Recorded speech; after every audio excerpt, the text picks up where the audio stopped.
अनेन प्रसविष्वत्वम् एष वोत्तिष्ठ कामधुक् सह यज्ञा प्रजा सृष्ट्वा पुरोवाच प्रजापतिः अनेन प्रसविष्वत्वम् अनेन प्रसविष्वत्वम् प्रसविष्यत्वम् अनेन प्रसविष्वत्वम् एष वोत्तिष्ठ कामधुक् एष वोत्तिष्ठ कामधुक्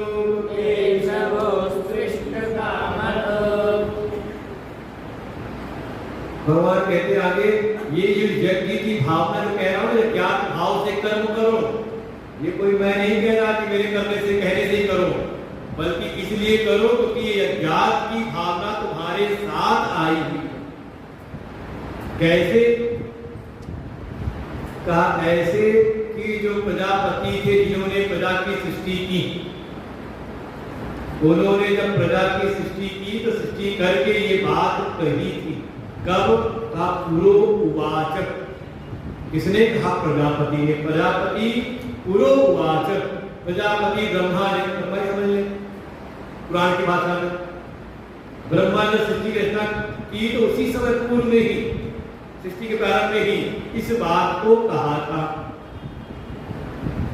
कि ये जो मैंने प्रजा की सृष्टि की है ये सहयज्ञा यज्ञ की भावना के साथ में किया है। समझे? आपके साथ आई हुई सहयज्ञा प्रजा सृष्टि, और यज्ञ के साथ प्रजा को उत्पत्ति करते हुए उन्होंने कहा, उसे आदेश दिया और समझाया हो, कहा जैसे पिता पुत्र को तैयार करता है, किसी काम में वेतन कहता है ना कि अब तुम निकलो अपने कार्य पर, कैसे कार्य को करो। तो यज्ञ की भावना के साथ प्रजा को उत्पन्न करके वो ब्रह्मा ने ही, विधाता ने ही, प्रजापति ने ये बात कही कि इस यज्ञ के द्वारा अनेन, अनेन माने यज्ञ, इसका प्रसंग चल रहा है, यज्ञ के द्वारा ही प्रसविष्वत्वम्, तुम प्रसव को प्राप्त हो, तुम उन्नति की ओर आगे बढ़ो। तो प्रसव को समझ, जैसे बच्चे को उत्पन्न होता है कहते हैं प्रसव, मतलब वृद्धि को प्राप्त हो। कैसे? कहा तुम्हारे लिए जो ये यज्ञ है, एश माने जिसका प्रसंग चल रहा है यज्ञ, यज्ञ तुम्हारे लिए क्या है? का बिल्कुल कामधेनु गाय के समान है। क्या करती है? इष्ट, जो भी आपकी इष्ट कामनाएं उनको तुम पूरा करो। ये जो यज्ञ है, ये यज्ञ की भावना समझ में बिल्कुल एक कामधेनु गाय आपको मिली हुई है। कामधेनु गाय समझ रहे होंगे ना? किसके पास थी? समुद्र मंथन से निकली थी और वशिष्ठ जी लेकर के गए थे। उसी की बछिया थी नंदिनी, जो थी किसके पास? परशुराम जी पिताजी के नंदिनी के पास में थी। वो सब घटना सब आती है। तो कामधेनु गाय जिसका एक प्रभाव है कि जो उसकी सेवा करता है उसकी समस्त कामनाओं को वो जो इच्छा करे सब पूरा कर लेती है। वैसे किसी रहते जंगल में है, वही व्यवस्था ने बिल्कुल अपना कम से कम में बिल्कुल वही है जो पिछले श्लोक में था कि अपने लिए तो जीवन जीना है, तो तपस्या में जीवन है, लेकिन कोई अभ्यागत आ गए, अतिथि आ गए तो बिल्कुल दाता प्रकट होती है। अगर थोड़ा भक्ति भाव वाला, संसारी भाव वाला नहीं, संसारी भाव वाला अपने लिए अच्छा होता है और दूसरे के लिए कहा चार मेहमान आ जाए तो सोचता ये मेहमान कहाँ से आ गए। और वही जो थोड़ा सद्भाव वाला हो तो भले अपना जीवन कम से कम हो, लेकिन चार मेहमान आ जाए तो बड़ी प्रसन्नता होती है। अरे आज क्या इसको किनको खिलाया जाए, है कि नहीं? अंतर है। तो ऐसे ही था, वशिष्ठ जी ने स्वयं तो अपना जीवन तपस्या में था, लेकिन एक राजकुमार आ गए विश्वामित्र और जब आए तो उनको लगा ये लाव लश्कर लेकर के आए हैं, राजा है, राजवंश के हैं, तो इनके अनुरूप व्यवस्था होनी चाहिए। और उन्होंने वही आश्रम में रातों रात ही बिल्कुल राजोचित व्यवस्थाएं वहां पर उत्पन्न कर दी। वो विश्वामित्र को पता कि इतनी जंगल में, घनघोर निर्जन स्थान में इतनी बढ़िया व्यवस्था कहां से हुई ये सब? गुप्तचरों ने बताया कि इनके पास एक गाय है, काम धेनु गौ, उसी ने सारी चीजें पूरी की है। वो लगा ऐसी गाय है, तो ऐसी गाय तो राजभवन में होनी चाहिए, राजा के पास होनी चाहिए, प्रजा की सारी व्यवस्थाएं की जाए। उन्होंने भेज दिया, पहले जाके खोल के लिया, पहले राजा को लेके जानी गाय, इसके बदले आपको 1000 10,000 जितनी गाय चाहिए हो। लेकिन वशिष्ठ जी ने स्वीकार नहीं किया। लाख गाय ले लो, नहीं स्वीकार किया तो कहा मैं जबरदस्ती ले जाऊंगा। सारी कथाएं पढ़े थे शास्त्रों में। और जब ले जाने लगे तो कामधेनु गाय देखने से लगी। उन्होंने वशिष्ठ जी से कहा क्या आपने मेरा त्याग कर दिया है? वशिष्ठ जी ने कहा मैंने त्याग नहीं किया है, ये जबरदस्ती बलपूर्वक लेके जा रही है। तो उसी गाय ने वहां पर ऐसे देवता सेना प्रकट की जिन्होंने देखते देखते विश्वामित्र की सारी सेना का विनाश कर दिया। तब विश्वामित्र जी को झटका लगा कि वास्तव में जो ब्राह्मण का बल है वही बल है। और फिर अपना सारा राशि बेचकर त्याग करके चले गए ब्रह्म पद की प्राप्ति करने, और वही तपस्या करते हुए ब्रह्मर्षि का पद उनको मिलता है। जो राजर्षि थे वो हो गए ब्रह्मर्षि। तो ये कामधेनु गौ समझ हम सबको मिली हुई है। क्या है? कहा यज्ञ की भावना, त्याग की भावना, क्योंकि इस यज्ञ की त्याग की भावना के साथ में ही प्रजापति ने सारी सृष्टि को रचा है, सब में समाहित कर रखा है। इसलिए आप देखें तो सारी प्रकृति त्याग करने में लगी हुई। हर जगह देखें त्याग की भावना चल रही है। सूर्य प्रकट हुआ तो सूर्य ने अपने रश्मियों का त्याग किया, अपने ताप का त्याग किया। तो उस ताप के द्वारा कहा जो नदियों जल के जो स्रोत है, नदी तालाब, उन्होंने जल का त्याग किया। उससे बने बादल, फिर बादलों ने भी अपने जल का त्याग किया। वर्षा हुई तो पृथ्वी में जो भी अनाज थे, अन्न के जो बीज थे, वो सब के सब वह अंकुरित हुए। उन्होंने भी अपने जीवन का त्याग किया, टूटे गले तो से वृक्ष निकला, और उसे फिर देखे वृक्ष में फल लगे तो उन्होंने भी सबके सब देखे सृष्टि में एक क्रम चलता है त्याग का, सब त्यागने में लगे हुए।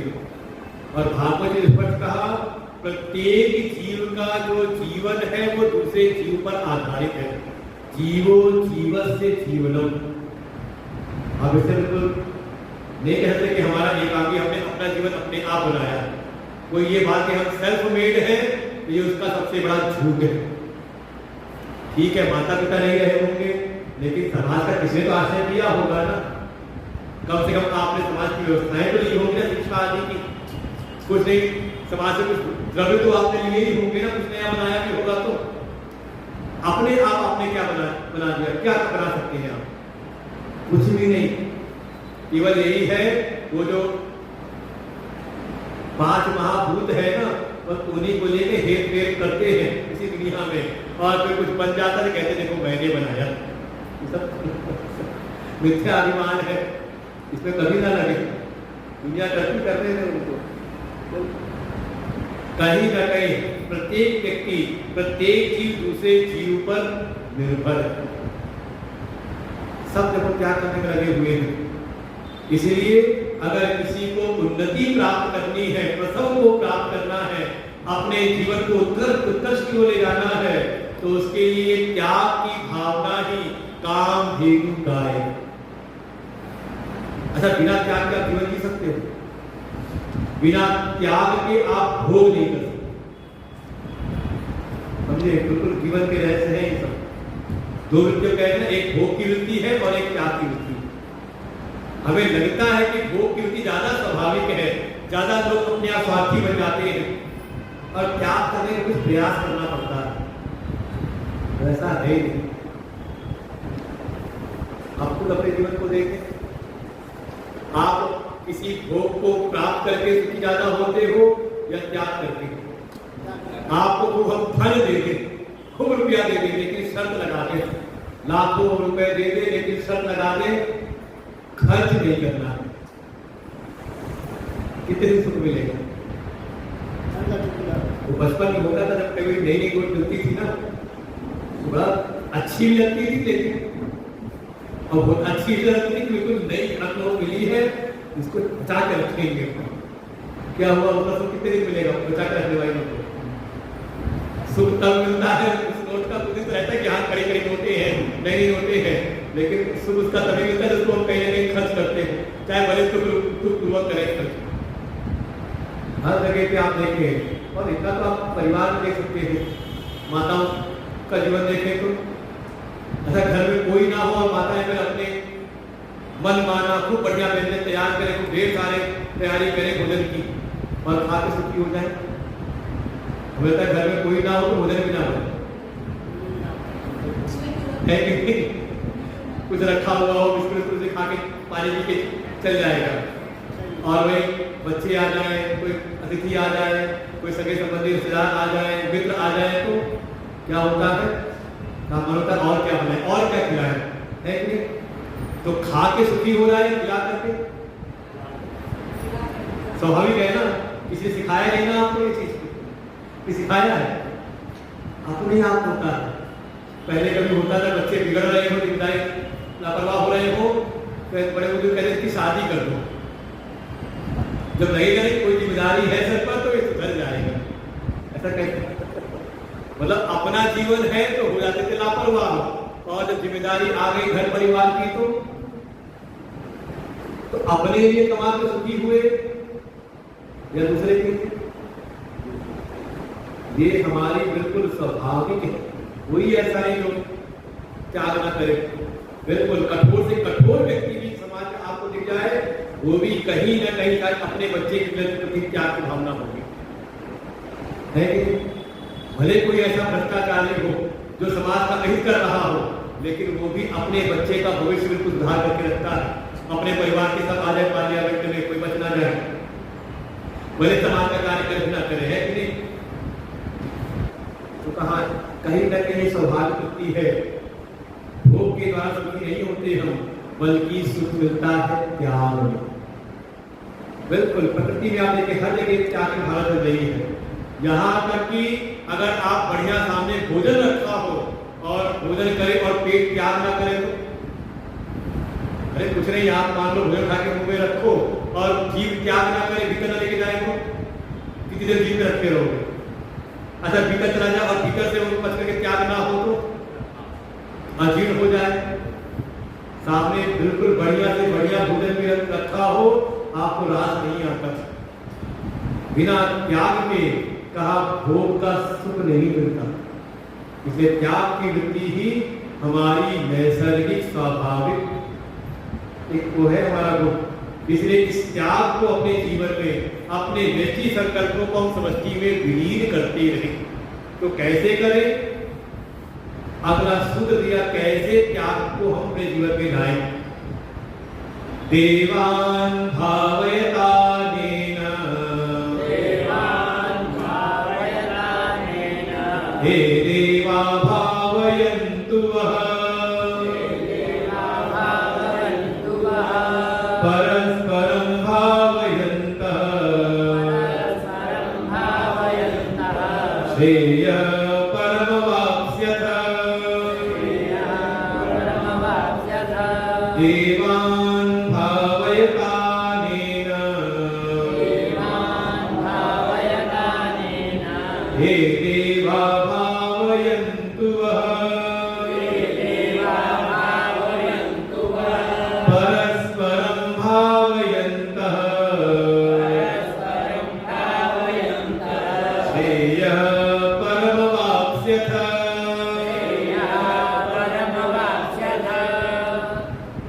अनेन देवान् भावयता, हे देवा भावयन्तु वः। अनेन इस यज्ञ के द्वारा, जो यज्ञ की बात चल रही है ना, त्याग की भावना, यज्ञार्थ भाव, त्याग की भावना, इस यज्ञ की भावना के द्वारा आप देवताओं का वर्धन करें, उनकी भावना करें, उनकी वृद्धि करें, उनको तृप्त करें, उनको संतुष्ट करें। बदले में ते देवा, वही जो देवता जो आपकी सेवा के द्वारा जो तृप्त हुए हैं, संतुष्ट हुए हैं, भावयन्तु, वो आपको भावित करेंगे, आपकी वृद्धि करेंगे। क्या करते रहो? का परस्परम भावयन्त, इस परस्पर भाव के साथ में जीवन को जियो। जो देव हैं, जो आपके पूज्य हैं, आराध्य हैं, उनको आप अपनी सेवा के द्वारा उनका वर्धन करो, उनको संतुष्ट करो, बदले में वो संतुष्ट होकर के वो आपका वर्धन करेंगे। और ऐसा करते हुए का श्रेय परम वाप्ता, परम श्रेय वाप्ता, तुम परम श्रेय को प्राप्ति कर लो। आसान लग रहा है? आसान है ना? एक कहानी सुनाई संतों ने।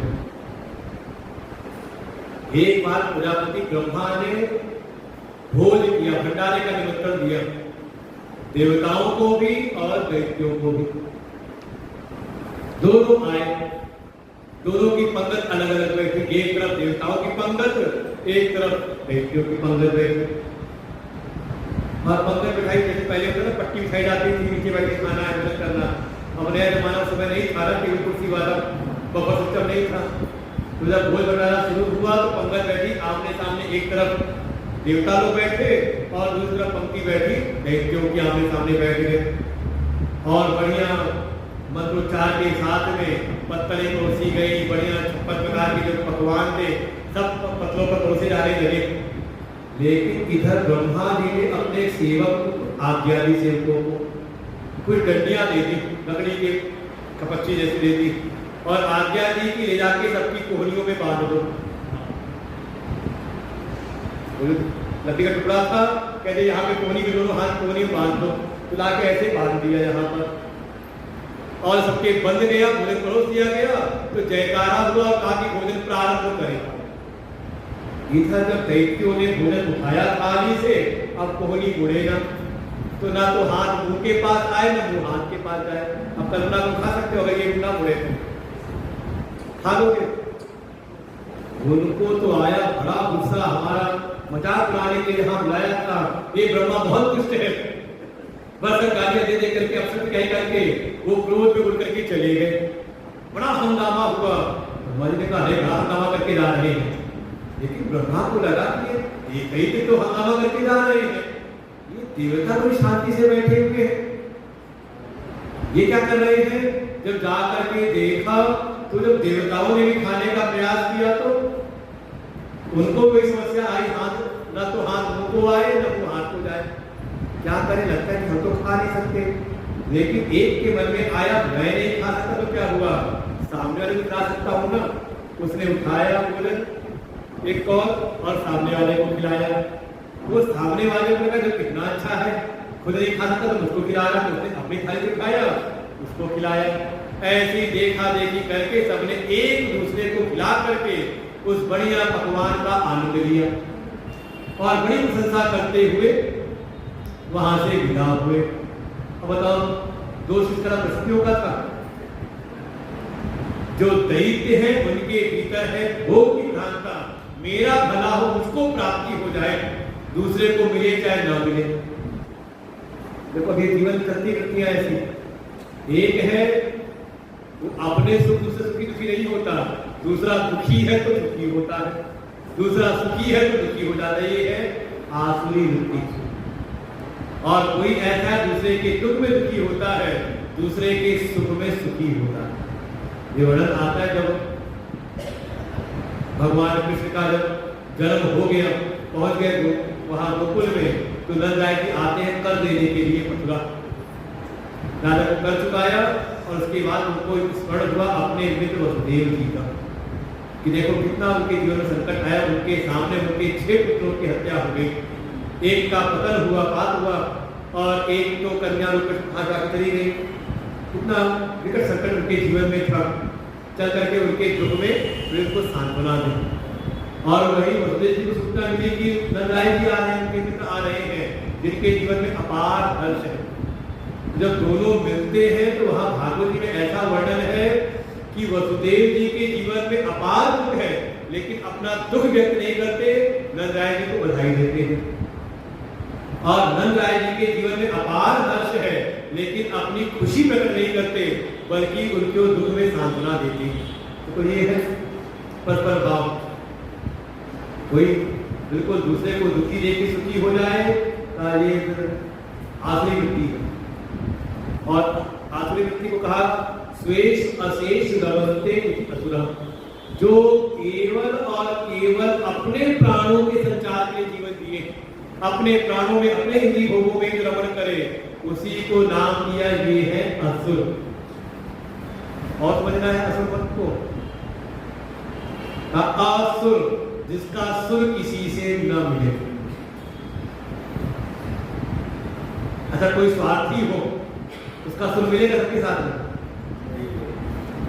तो समझ लो, समझ लो किसी का सुर ना मिले, इसलिए दूसरा एक नाम और है बेताल, जिसकी ताल किसी से ना मिले।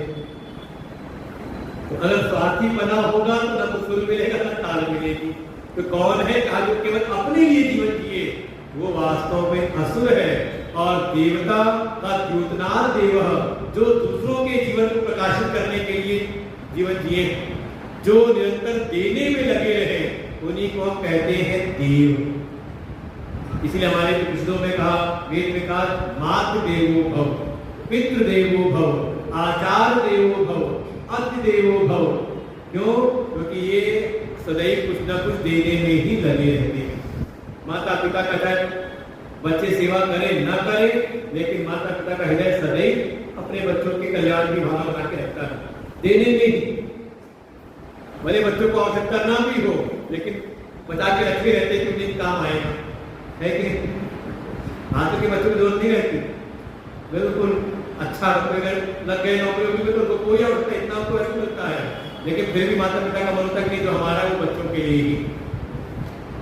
आचार्य है, आचार्य स्वयं तपस्या करके, कठोर परिश्रम करके, प्रशासन में रहते हुए जो ज्ञान की प्राप्ति करते हैं, कोई आ गया शरणागत, उसको ज्ञान देते हैं, जो देने में लगे हैं, उन्हीं को हमने कहा देवता।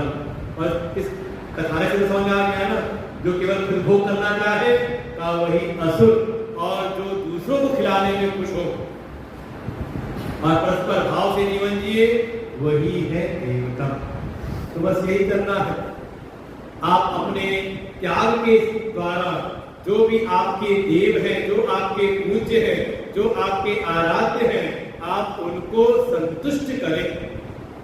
आप कभी कोई कर्म का अनुष्ठान करें, यज्ञ आदि करें, तो होता है यज्ञ के बाद तर्पण किया जाता है। कुछ नहीं तो 7 पक्ष में किया हो पितरों के लिए तर्पण।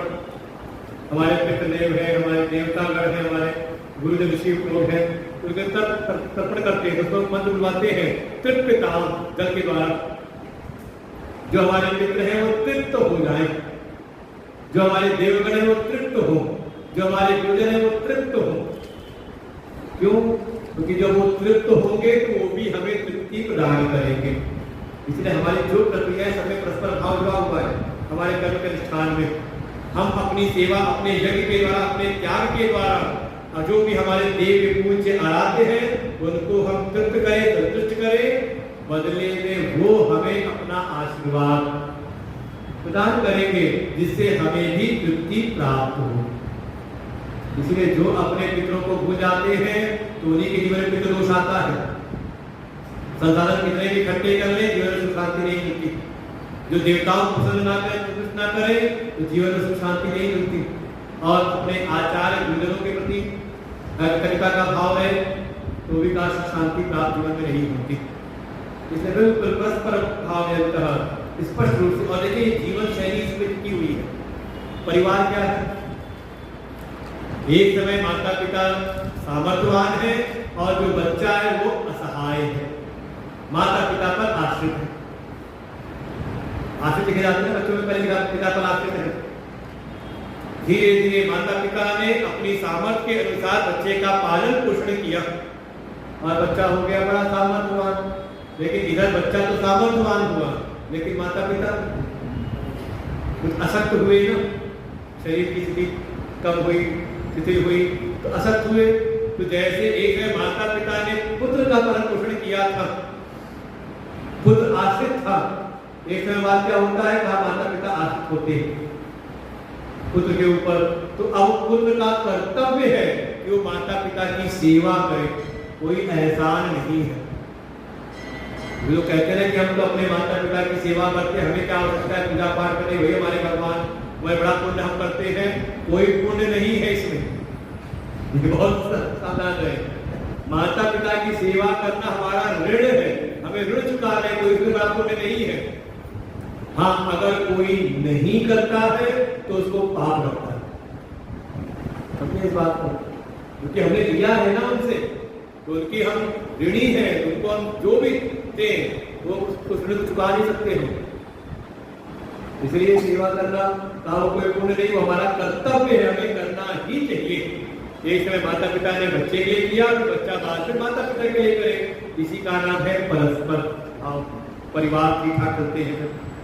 फिर ऐसे ही कभी एक में समाज ने हमें प्रदान किया, तो समाज से हमें शिक्षा, सुरक्षा और सारी व्यवस्थाएं हमें प्राप्त हुई, तो हम सामर्थ्यवान हो तो थोड़ा समाज के लिए भी कुछ हमारा अपने कर्तव्य है कि नहीं, अच्छी सरकार का चयन करें, अपने निज स्वार्थ में निज लोभ में ना आए, समाज में अच्छी व्यवस्था हो। फिर हमने अर्जन किया है तो उसका एक अंश सरकार को दे, इसलिए कहा ना ITR दाखिल करते रहे, क्या कर रहे हैं, इनकम टैक्स रिटर्न, भाई समाज की व्यवस्थाओं के आप कुछ कमाने लायक हुए हैं ना, तो कुछ सरकार की व्यवस्थाएं बनी रहे ऐसी और लोगों को प्राप्त होती है, तो हमें कुछ उसका अंश रिटर्न भी करना चाहिए। इसी का नाम है समाज में परस्पर भाव। और ऐसे ही आप अपने अध्यात्म के क्षेत्र में आ जाए, जिन गुरु जी के द्वारा आपको ज्ञान की प्राप्ति हुई, बदले में आप भी अपनी सेवाएं उनको प्रदान करें। नहीं करते हैं तो ये सुना हुआ ज्ञान भीतर टिकता नहीं। इसलिए पहले परंपरा थी, गुरुकुल में गए, वहां ज्ञान प्राप्त किया, और जब ज्ञान प्राप्ति कर ली तो समावर्तन कराते थे, यथा योग्य दक्षिणा निवेदित करके उनकी आज्ञा लेकर के हम फिर अपने घर वापस आते थे। ये परस्पर भाव था कि हाँ, गुरु जी ने हमें ज्ञान दान किया, तो अब उनकी सेवा हम उनको अर्पण करें। ये परस्पर भाव से जो जीवन जीता है, और ऐसे ही परमात्मा के प्रति भी, भगवान के प्रति भी, अच्छा भगवान की कृपा है कि नहीं, आप पर भगवान की कृपा है कि नहीं, किसी कोई ऐसा कहीं कृपा नहीं है। हमने जब पूछा बाराबंकी में सत्संग हुआ था, हमने कहा भगवान की कृपा ऐसा तो है कोई, ऐसा तो कोई नहीं है जिस पर भगवान की कृपा ना हो। तो एक दो चार ने हाथ उठा दिया, क्या हम पर कृपा नहीं, कृपा को उन्होंने अलग भाव में लिया होगा, अभाव जीवन में है तो हमने गिराना शुरू किया। मनुष्य का शरीर मिला, इसकी कृपा से मिला, देश ईश बिन हेतु स्नेही, ये उनकी कृपा से कि हमें मनुष्य का शरीर प्राप्त हुआ। हम अगर अपने कर्मों का आकलन करने लग जाए तो जब अभी अच्छे तो पुराने कहां से अच्छे रहे होंगे, त्रुटियां करते रहते तो उसकी कृपा हुई कि हमें मनुष्य का शरीर मिला।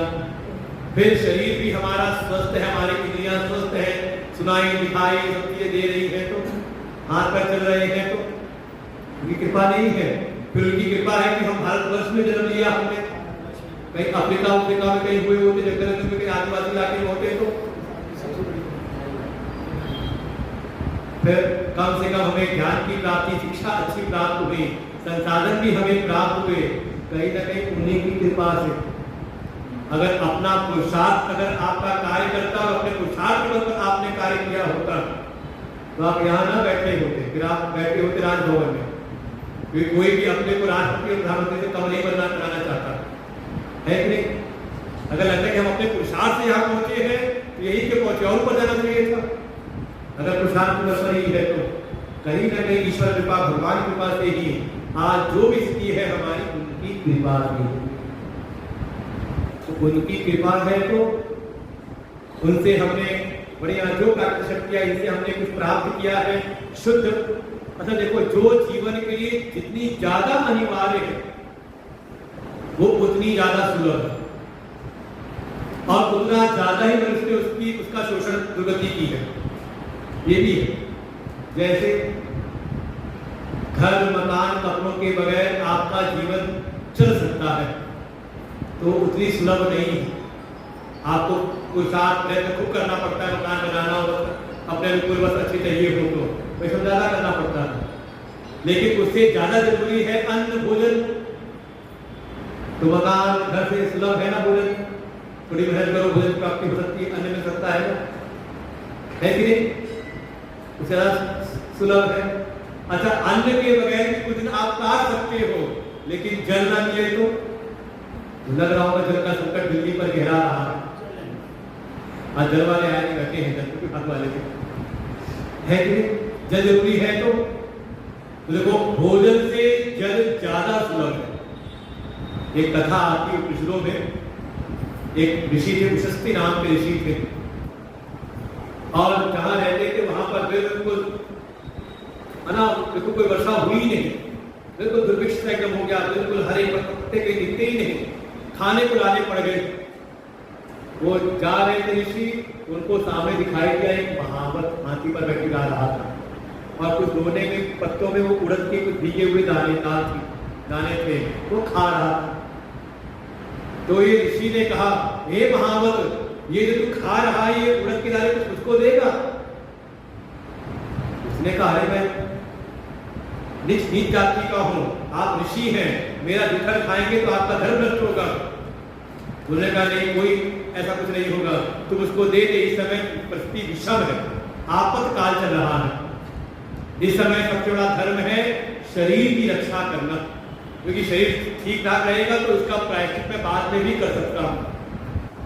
तो उसने कहा, ठीक है, जब आप कह रहे हैं तो लीजिए, खा लीजिए। और उन्होंने उस उड़द के दाने को खाया। जब खा लिया तो महावत ने कहा, भगवान ये जल भी पी लीजिए आप। उन्होंने कहा, अपना पानी अपने पास रखो, तुम्हारा छुआ पानी नहीं पीऊंगा। उसको आश्चर्य हुआ, कहा, आप मेरे छुआ पानी पीने के मना कर रहे हो, लेकिन व्रत तो आपने खा ली। तो उन्होंने कहा, ये जो अन्न है इस समय दुर्लभ था, इसलिए मैंने शरीर की रक्षा के इसको मैंने कह कर लिया है, लेकिन जल अभी सुलभ है, मैं कहीं पास नदी पड़ेगी पानी पी लूंगा। इनसे कहते आपद धर्म। तो भोजन से ज्यादा आवश्यक है जल, तो जल भोजन से ज्यादा सुलभ है। अच्छा, जल भी एक आदमी तो आप लोग कर सकते हो बिना पानी पिए भी, माताएं करती है, व्रत बहुत सारे ऐसे होते निर्जल रहते हैं, और नहीं तो एकादशी आपकी निर्जला एकादशी भी आएगी, 18 तारीख कब की है, आएगी निर्जला एकादशी, लोग दूसरों को पानी पिलाते हैं और खुद निर्जला व्रत रखते हैं। तो एक आध भोजन को काट सकते हैं बिना जल के भी। लोग उपवास करते हैं, कई बार अनशन कर लेते हैं, तो कई दिन तो मुख्यमंत्री ने किया था कभी, तो रह सकते हैं, लेकिन हवा के बगैर कितने रह पाओगे? ना तो करके देखो कितने रह सकते हो। परम अनिवार्य है ना, बिल्कुल, शायद कुछ मिनट भी आपके लिए भारी पड़ जाए अगर हवा ना मिले, ऑक्सीजन ना मिले। अरे दिल्ली वालों को अनुभव होगा, जहां दिवाली का सीजन आता है, दिवाली हुई, पटाखे फूटे, उसके बाद हवा ऐसी बिगड़ती है, दिल्ली की सांस लेना मुश्किल होता है। तो अनुभव तो होगा हवा के जीवन कितना मुश्किल है। और भगवान ने कैसी व्यवस्था की है, हवा के जैसी सुलभ वस्तु कोई है नहीं, मशीन लगाई तो ऑटोमेटिक मोड में चलती रहती है, सांस आ रही जा रही, पता भी नहीं, लेते जा रहे, जीवन चल रहा है। और देखिए, हमने जो जितना ज्यादा अनिवार्य है, आवश्यक है, उसी की ज्यादा जरूरत नहीं कर रखी है हमने, उस पर हमारा ध्यान नहीं, कपड़े मकान पे ज्यादा ध्यान देते हैं, लेकिन हवा जो परम अनिवार्य है हमारी सबसे ज्यादा बेकदरी हम करते हैं। तो बिल्कुल भगवान की एक कृपा है कि हमें सारे संसाधन सुलभ है, जो हमारे जीवन के लिए परम आवश्यक है, वो हमारे जीवन के लिए परम सुलभ है। देखिए, भगवान की बनाई मशीन अगर बिगड़ जाए ना, तो डॉक्टर जितना भी उड़ान लगाता है जल्दी ठीक होती नहीं, और जब तक भगवान की बनाई मशीन है तो अपने आप, ये स्वास्थ्य भी कहते हैं अपने आप ही होता है। कोई भी वैद्य, कोई भी डॉक्टर आपको स्वास्थ्य प्रदान नहीं करता, आपके रोगों का निवारण करता है। ये समझिए बात को, जो भी रोग हुआ है, रोग के जो भी कीटाणु है, रोग के जो भी कारण है, जो डॉक्टर है उसको दूर करता है। स्वस्थता तो आपका अपना स्वरूप है, अपने आप ठीक ठाक हो जाता है, रिकॉर्ड कर जाते हो आप। ये भगवान की कृपा नहीं तो और क्या है? ऐसे भगवान की कृपा हम पर है तो क्या हमें उनकी सेवा नहीं करनी चाहिए? अगर हमने 100 ग्राम दूध उन पे चढ़ा दिया तो कौन सा बड़ा नुकसान हो गया? दुनिया में लगता है कि दूध की कमी आ गई, दुनिया में ऐसा तो बवाल करने लगते हैं वे भगवान को दूध चढ़ा के बहा रहे हैं और यहाँ भूखे। सबसे ज्यादा अगर लंगर और भंडारे चलते हैं तो हमारे सनातन धर्म में ही चलते हैं, कहीं पर ऐसी व्यवस्थाएं नहीं। ना अनुभव हो तो आ जाना कभी हरिद्वार में और प्रयागराज में, कुंभ में, हर पंडाल में कहीं ना कहीं लंगर भंडारे चलते रहते हैं। हमें शिक्षा की आवश्यकता नहीं है। बिल्कुल, जिनकी कृपा से हमें जीवन के जो भी संसाधन थे सब हमें प्राप्त हुए, तो जो प्राप्त हुआ है उसमें से एक अंश अगर हम भगवान को अर्पण कर रहे हैं तो ये परस्पर भाव, समझे इस बात को? और जो नहीं करते इस बात को तो उनके लिए फिर आगे का प्रसंग है। समझ में परस्पर भाव समझ आ गया ना? एक तो त्याग की भावना, त्याग की भावना के द्वारा आपके जो भी देव है, पूज्य है, आराध्य है, आप उनको तृप्त करो, संतुष्ट करो, बदले में उनका आशीष आपको प्राप्त होगा, आपको तृप्ति प्राप्त होगी। और जो ऐसा नहीं करते वो कैसे हैं? तो 2 श्लोकों में बताया है। इष्टान भोगान हि वो देवा, इष्टान भोगान हि वो देवा, दास्यन्ते यज्ञ भाविता, दास्यन्ते यज्ञ भाविता, दैवदत्तान प्रदायेभ्यो, दैवदत्तान प्रदायेभ्यो, यो भुङ्क्ते तेन एव सः, यो भुङ्क्ते तेन एव सः, इष्टान भोगान हि वो देवा, इष्टान भोगान हि वो देवा, दास्यन्ते यज्ञ भाविता, दास्यन्ते यज्ञ भाविता, दैवदत्तान प्रदायेभ्यो, दैवदत्तान प्रदायेभ्यो, यो भुङ्क्ते तेन एव सः। यो भुङ्क्ते तेन एव सः। जो इस परस्पर की भावना के साथ जीवन नहीं जीते, क्या करते हैं?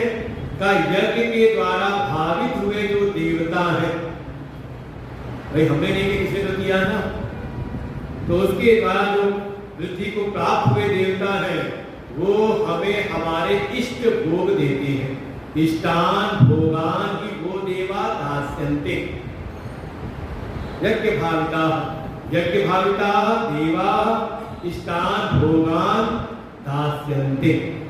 जो यज्ञ के द्वारा वृद्धि को प्राप्त हुए जो ऐसे देवता हैं वो हमें हमारे इष्ट भोग, जो जो हमें इच्छित थे, इष्ट मतलब जो हमें प्रिय थे, जो जो हमारी जरूरत की आवश्यकताएं थी, शुद्ध वायु, जल, अन्न इत्यादि जो कुछ भी हमें प्राप्त हो रहा था वो सब तो हमें इन दैवी शक्तियों से प्राप्त हुआ और हमने मजे से उसका भोग भी किया। लेकिन बदले में तैर दत्तान अपदायेभ्यो, उन देवताओं के द्वारा जो हमें इच्छित भोग मिले थे उनको लेकर के उन्हें बिना कुछ अंश वापस किए। व्यवहारिक जगत में भी है, कोई हमें एक गिलास पानी पिलाता तो कहते हैं थैंक्स, नहीं करते कम से कम इतनी भावना चलती है व्यवहारिक जगत में भी कि जिन देवताओं के द्वारा हमें इच्छित भोग तो मिले, उन्होंने प्रदान किया हमें, लेकिन अपदायित्व बिना उसका कुछ अंश उनको वापस किए। जो भोगते, जो भोग करते हैं सब अपना अकेले ही खाएंगे, अकेले ही भोग करेंगे, किसी को नहीं देंगे। तो कौन है वो?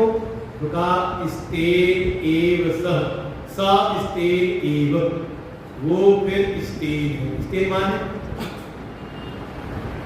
आम भाषा में कहते हैं चोर है, और भगवान भास्कर कहते हैं स्तेन एव तस्कर एव, वो तस्कर है।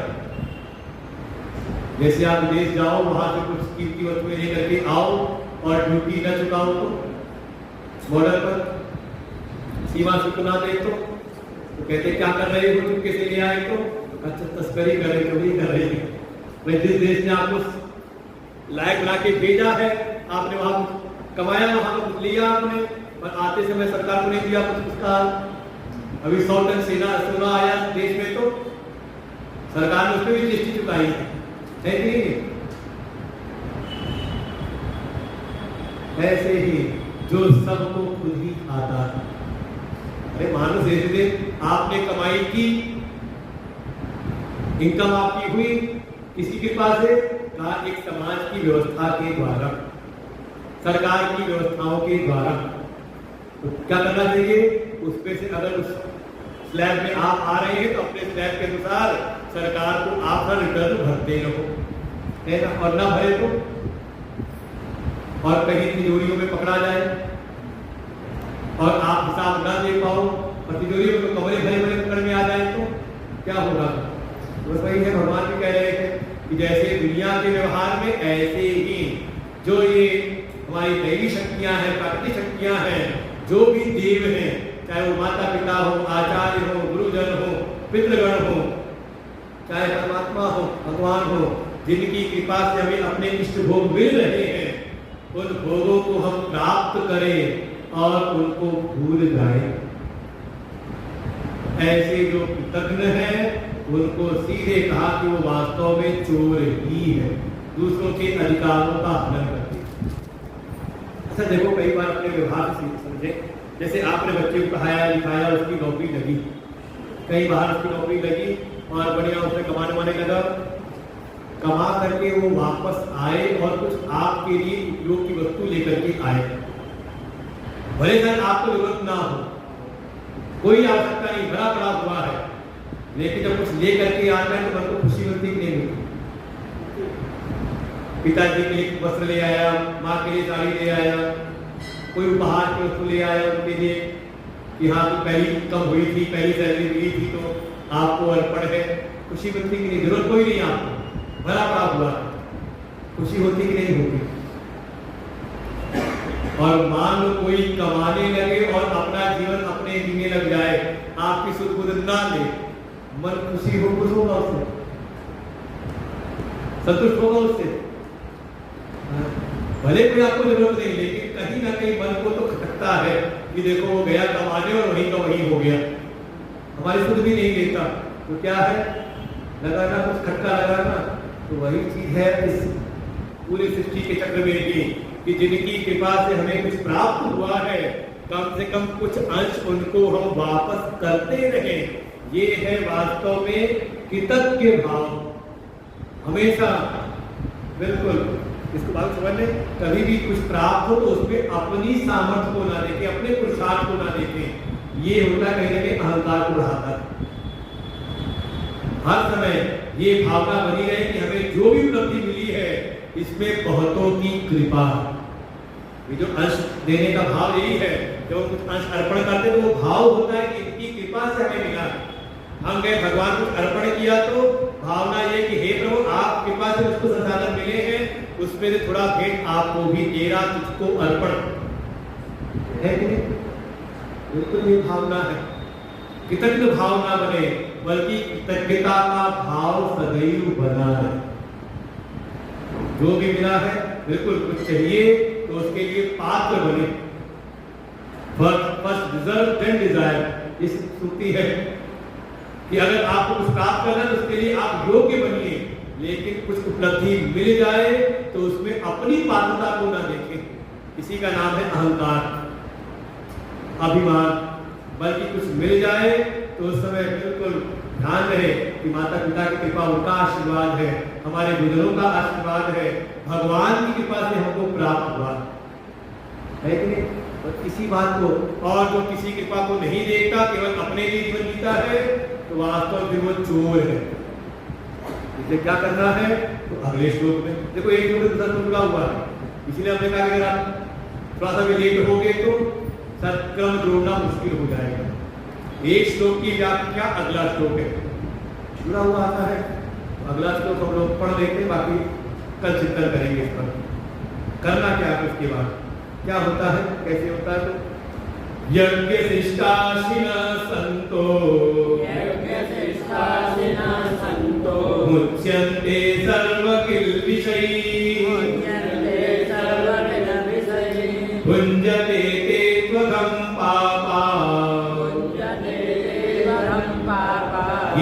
पचन्त्यात्मकारणा यज्ञशिष्टाशिनः सन्तो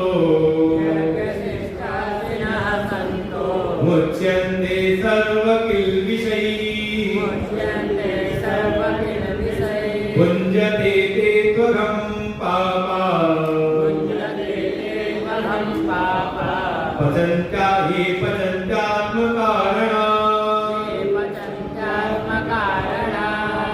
पहली पंक्ति में कहा यज्ञ शिष्टा अशिनः संतः, जो यज्ञ की भावना से जिसके जिसके जहां जहां भी हमारे कर्तव्य हैं उनके अधिकारों को उनको उनके अंश को दे करके बचे हुए से जो अपना जीवन यापन करता है, माता पिता का ऋण है उनको अर्पण करके, गुरुजनों का ऋण है उनको अर्पण करके, भगवान को अंश अर्पण करके बचे हुए से जो अपना जीवन यापन करता है वो सारे केवल समस्त पापों से कहा वो मुच्यन्ते मुक्त हो जाता है। और वही दूसरा जो केवल भुंजते पचन्ति आत्म कारणात्, जो केवल अपने लिए कमाता है, अपने लिए बनाता है, अपने लिए खाता है, ऐसे भोग में लगा रहता है, किसी के प्रति कर्तव्य की भावना उसको नहीं पड़ में रहती, तो वास्तव में भुंजते ते तु अधम, वो वास्तव में पाप ही कमाता है, पाप ही खाता है। इसलिए कौन है का वो पापा, उसका नाम दिया पापा। इसलिए पापा का नाम हमारे यहाँ का शब्द नहीं है। इसलिए घर में कोई कहे आपको जाते कि पापा आ गए तो डांट लगाना, क्या पापा मत कहना, पापा माने का जो पाप का खाने वाला है। क्या है शब्द हमारा? हमारा पिताजी है, बाबूजी है, ये शब्द है। कि पापा पता नहीं कहां से आ गया। देखो पापा का शब्द दिया यहाँ पर, कौन है? जो पाप खाता हो। अब आप एक प्रकार से अपशब्द है और आप घर गए और बच्चे ने कहा पापा, तो समझ जाना कि क्या कह रहे हो, हमारे हमें खिला पिला रहे हो, हमें तो पापा कह रहा है। तो बिल्कुल वास्तव में जो केवल अपने लिए जीता है, अपने लिए कमाता है, अपने लिए खाता है, ये जो आज की एक नई एक भाषा है, माई लाइफ, मेरी अपनी लाइफ, मेरा अपना जीवन है, तो उनके लिए 13 श्लोक में दूसरी पंक्ति है, क्या कर रहा है? वो पाप ही खा रहा है, वास्तव में पाप आत्मा है। हम लोग आगे कल देखते हैं आज यहीं पर। बस वो ध्यान रखें, कर्म किए बगैर कोई रह नहीं सकता एक क्षण मात्र भी। तो कर्म तो करना ही है, जो भी अपने नियत कर्म है करने ही है। तो क्या करें? अगर इन कर्मों के बाद जो कर्म बंधन में बांधते हैं भावता, अगर बंधन से मुक्त होने के करना है तो कर्म योग की प्रक्रिया से कर्म करें। देखो कर्म के बंधन छूटने का उपाय भी कर्म ही है, बस ये है कि योग की विधि से। जैसे कहते हैं जहर जहर को मारता है, कोरोना की दवाई बनी, वैक्सीन बनी, तो किससे बनी? वो कह बताते हैं कोरोना के वायरस से ही बनी। लेकिन अब ये नहीं कि कोरोना हो गया जाके तो और खास करके कोरोना और आप काट देगा, तो उसको औषधि प्रक्रिया से दिया जाएगा तो उसका विनाशक होगा। तो ऐसे ही कर्म के बंधन से मुक्त होना है तो साधन वो कर्म ही बनते हैं, बस वो कर्म योग की प्रक्रिया से किए हुए हों। और वो है क्या? कहा यज्ञार्थ भाव, अपने व्यष्टि संकल्पों का हम समष्टि के संकल्पों के लिए त्याग करें, विलय करें, मुक्त संग्रह और समाचरण, बिल्कुल सम्यक प्रकार से आचरण भी करें। ऐसे करते हुए आप अपने अंतर की शुद्धि करते हुए परम से की प्राप्ति कर लेते हैं। आगे हम सुनते हैं। ओम पूर्णमदः पूर्णमिदं पूर्णात् पूर्णमुदच्यते पूर्णस्य पूर्णमादाय पूर्णमेवावशिष्यते। ओम शांति शांति शांति। हरि ओम। श्री गुरुभ्यो नमः। हरि ओम। गुरु ब्रह्मा गुरु विष्णु गुरु देवो